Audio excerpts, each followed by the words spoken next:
So on that note, one thing that Jon Wilner wrote about, this is one of two things that I'm about to talk to you about from Jon Wilner. Pac-12, well, formerly the Pac-12 hotline, now the Wilner hotline. Guys covered the Pac-12 and football on the West Coast forever, and really well-connected, good reporter.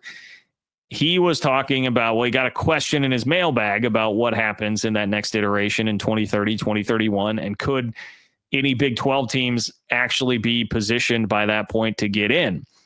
And that's what we have just been talking about. Like, can somebody turn themselves into a mini Clemson in the Big 12, at least brand build the way that Clemson did by ascending from being a school that's been just solid at football throughout its history to all of a sudden toward the top of the sport? Here is what Wilner said. Wilner points out the obvious. First target will be Notre Dame, followed by North Carolina, Clemson, Florida State, and perhaps Miami. None of that a surprise. We know that if you're ranking available teams on the board, available programs, schools on the board in the conference realignment landscape, Notre Dame's going to be one, but 1A or number 2 is North Carolina. They will be right there. And then Clemson, Florida State, for sure. Next 2, they've been fighting aggressively to get out. They are definitively, based on what their football prowess is and the brand power that they hold there, they're going to be next. And then Miami, maybe opinions can differ a bit on Miami, but they still hanging on. I mean, they're clinging at this point, but they're still hanging on to that cachet from the 80s into the very early 2000s that, we're now 2 decades clear of, but they're still hanging on to it. Now, this is where this may start to bother some folks, and I'm sure many would disagree. But Wilner also says in the ACC, Miami, Georgia Tech, Duke, Louisville, and NC State would probably be on the top tier of candidates. Some of those are like, the Georgia Tech, Louisville, NC State, that's been kind of a Big 12 tier that people have talked about if the ACC were to ever implode. So I can see some bristling at that. Georgia Tech, though, there's sleeping giant potential there right now, and it seems like Brent Key might be the guy to unlock some of that, no pun intended, with the way that he's coaching there. So Wilner lists all of those first. He gave the example, hey, maybe this thing goes to 48 if we're going to be generous and say Super League of 48 teams, so there would be 14 spots left outside of the current SEC and Big Ten, which would put you at 34.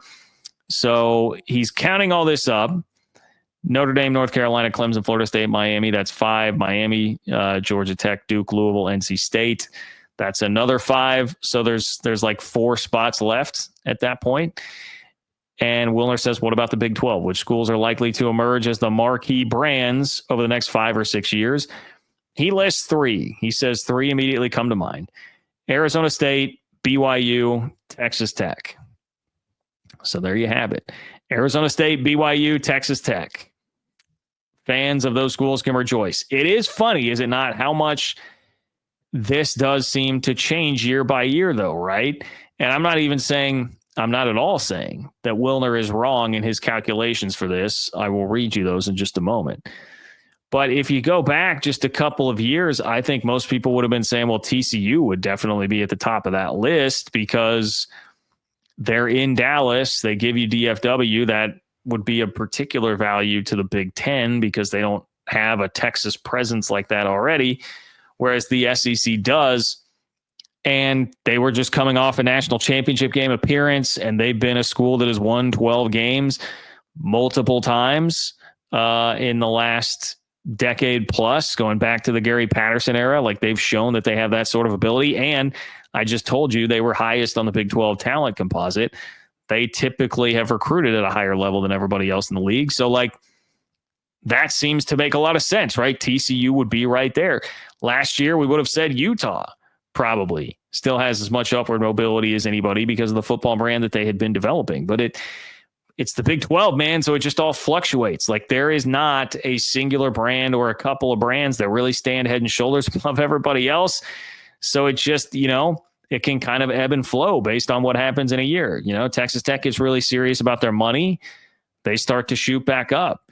BYU is definitely getting really serious about its money. We see what happens with AJ DeBonsta on the basketball side of things. They turn some heads and have a great football season. And then Arizona State, always kind of viewed as a sleeping giant. Now they have a tremendous football season, and Kenny Dillingham is a, lightning in a bottle, very young, incredible head coach. So that's how things have changed. Here is how Wilner described it. He said, whether it's deep-pocketed alumni, Texas Tech, institutional wealth, BYU, or a massive community and alumni base, Arizona State, all three have proven or potential advantages in the revenue sharing era. Now, Wilner does, Utah fans, don't fret. Wilner does also say the other school worth mentioning is Utah, which seemingly doesn't possess the array of resources to match the three schools mentioned above, which, it would appear that they don't. But I don't know. Utah's trying to be serious, at least about what they're doing with a basketball coach, because they canned Craig Smith when he was 7-9 in a league that he was picked at the very bottom of. So, and Wilner points out, but for many reasons, the Utes are the most Big Ten-esque school in the Big 12 by a factor of 10. Now, Utah fans, you will take note here. Just because you are the most Big Ten-esque out of the Big 12 does not in any way mean that the Big Ten is going to be legitimately interested right now. But if you rip off 4 of the next 6 playoffs, especially if you're doing it with Morgan Scalley and not Kyle Whittingham, maybe we can talk. Anyway, that's what Jon Wilner had to say about all of that, building yourself up, possibility of that, what school in the Big 12 could be at the forefront. I don't know that I would have a whole lot to add to that list.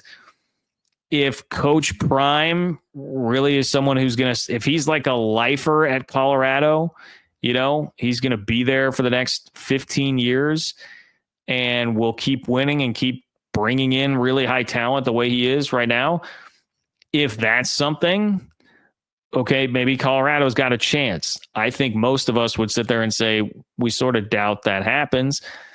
But they did survive, they being Colorado, did survive the flirtation with the Cowboys job this year.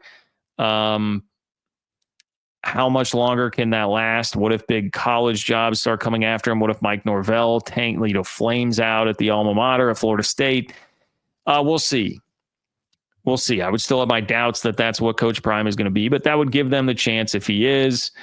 I certainly would have mentioned BYU. I certainly meant Texas Tech. I've already said TCU. I still think Big Ten hook, if they were to really start to win big, helps that they're in Texas, helps that they're in DFW, and they have been a program that's proven that they can win big. I mean, Baylor has had the moments of rising up with double-digit win seasons. Dave Aranda's got a long way to go to, I think, earn back trust that he can be somebody that does that consistently. K-State has been a very solid. They've been, like the Clemson, like 8-8, 9-7. I mean, that's been the K-State program. But I don't know that we've seen evidence that Chris Kleiman's going to be the guy to elevate it to the next level and do that consistently year in and year out. Would need to see that first. I tend to agree with Wilner in the list and how he lays it out there. You are definitely going to be behind probably most of, if not all, 10 of those teams that he rattled off there first, and then you would have a chance, and it would be very up in the air. I would not suggest, if you were playing like a Vegas odds game on what school is going to be that or what schools from the Big 12 would be that over the next 4 to 6 years, I wouldn't want to be putting any of my hard-earned money on that. I think that's a really foolish thing to try to do.